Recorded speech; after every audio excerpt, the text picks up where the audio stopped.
primeira aula sobre o que vem antes da interpretação da Bíblia.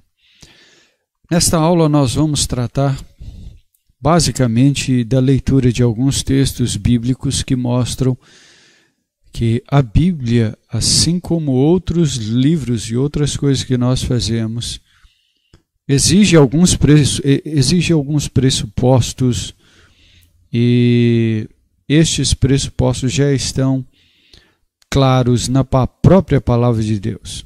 Vejamos o primeiro texto.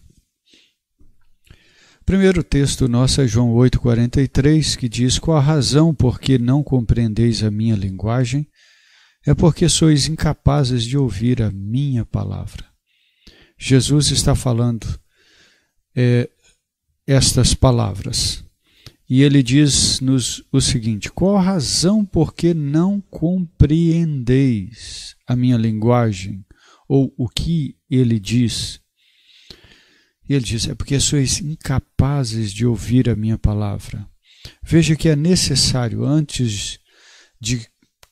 para compreender, é necessário ter uma capacitação que vem de Deus. Próximo texto. 1 Coríntios capítulo 2, verso 14, e aqui verso 13 e 14, nos diz assim: disto também falamos, não em palavras ensinadas pela sabedoria humana, mas ensinadas pelo Espírito, conferindo coisas espirituais com espirituais. Ora, o homem natural não aceita as coisas do Espírito de Deus porque eles são loucura, e não pode entendê-las porque elas se discernem espiritualmente. Esses dois versículos, na verdade, é de uma condição ímpar para nós, maravilhoso para nós, porque o primeiro, verso 13 aí, nos fala sobre a composição da palavra. Disto também falamos, Paulo está dizendo, não em palavras ensinadas pela sabedoria humana, mas ensinadas pelo Espírito. Ora, o que fora ensinado pelo Espírito? As palavras. Então, as palavras que nós temos nas cartas de Paulo e também, enfim, na Bíblia, são palavras ensinadas pelo Espírito, são palavras ensinadas. Isso nos mostra duas coisas importantes sobre a composição da Bíblia. A primeira é que é em linguagem humana, palavras. E a segunda é que não são palavras dadas pela inteligência meramente humana, pela mera inteligência humana, mas pelo Espírito. Esta palavra de Deus, isto é, as Escrituras, não podem ser compreendidas a não ser pela ação sobrenatural no coração, sem uma transformação. Não pode ser compreendida para a salvação. O homem natural não aceita as coisas do Espírito de Deus, porque eles são loucura, e não pode entendê-las, porque elas se discernem espiritualmente. Então, para compreender a Bíblia para a sua salvação é preciso discernimento espiritual. Outra questão importante, outro texto, Hebreus capítulo 11, verso 3, muito importante. Pela fé entendemos que foi o universo formado pela palavra de Deus, de maneira que o visível veio a existir das coisas que não aparecem. Note bem que o autor de Hebreus nos diz que pela fé entendemos, Se o entendimento do universo, das coisas do universo, precisa de fé para entender o significado, o motivo, a razão da existência do universo, então imagine só todas as demais coisas, inclusive a palavra de Deus. É preciso ter fé. Nosso próximo texto é outro texto do nosso Senhor Jesus, que diz em João 5, 39 e 40. Examinais as Escrituras, porque julgais ter nelas a vida eterna, e são elas mesmas que testificam de mim. Contudo, não quereis vir a mim para terdes vida. Este texto, especialmente o primeiro versículo, é de uma condição importantíssima. Veja, por exemplo, para você ver. Examinais as Escrituras. Diz respeito à atividade humana de examinar, de pesquisar, de trabalhar, correr atrás, como se diz aqui. Examinar as Escrituras. Era aquilo que os líderes religiosos deveriam fazer e faziam na época de Jesus. Aí ele diz, porque julgais. Note que há um preconceito, desculpe usar esse termo, talvez pode confundir a sua mente, mas não é. Mas essa é simples. Há um julgamento, há um pressuposto, há algo que tem na mente deles antes de ler a Bíblia. Antes deles lerem a Bíblia, eles precisavam, eles tinham uma concepção dela. E qual era a concepção que dominava a mente deles quando eles examinavam as Escrituras? Eles julgavam ter nelas a vida eterna. Jesus não os critica, pelo contrário, apoia. E ele diz, são elas mesmas que testificam de mim. O assunto das Escrituras é Jesus. O tema, o fio condutor é Cristo. Então, veja bem, Jesus está mostrando que aquele pressuposto deles era correto. No entanto, mesmo tendo os pressupostos corretos, eles não conseguiam chegar a uma conclusão correta porque eles não queriam ter a vida eterna, ir a Jesus para ter a vida eterna. Verso 40.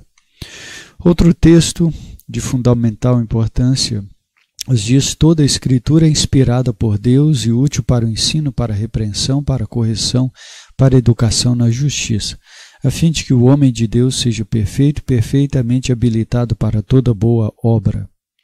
Note bem, aqui algumas asseverações que devemos fazer, algumas afirmações que são necessárias.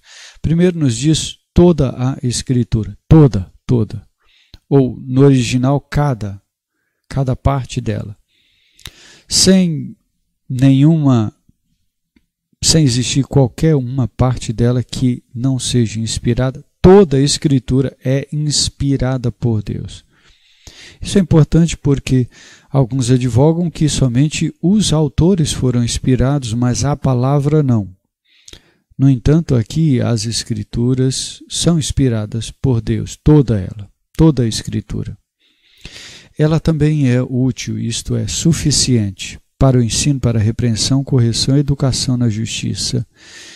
Em outras palavras, não precisamos de nada mais além da Escritura. Ela é a autoridade máxima e suficiente para nós, a fim de que o homem de Deus, isto é, o homem que nasceu de novo, seja perfeito e perfeitamente habilitado para toda boa obra. Esta Escritura, ela tem um efeito transformador e completador, útil na vida do homem de Deus, de uma pessoa que nasceu de novo.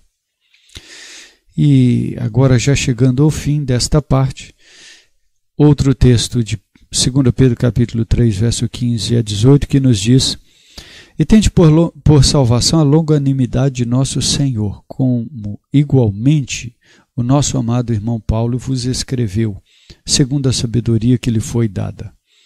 Ao falar acerca destes assuntos, como de fato costuma fazer em todas as suas epístolas, nas quais há certas coisas difíceis de entender que os ignorantes e instáveis deturpam, como também deturpam as demais Escrituras para a própria destruição deles. Vós, pois, amados, prevenidos como estáis de antemão, acautelai-vos, não suceda que, arrastados pelo erro desses insubordinados, descaiais da vossa própria firmeza. Antes crescei na graça e no conhecimento de nosso Senhor e Salvador Jesus Cristo. A Ele seja a glória, tanto agora como no dia eterno. Note algumas coisas. No início do verso 15 diz, está aí grifado, em negrito, tende por salvação a longanimidade de nosso Senhor, a graça, a bondade, a misericórdia do Senhor. E ele diz que Paulo fala desta longanimidade, ainda nesse mesmo verso, segundo a sabedoria que foi dada para ele.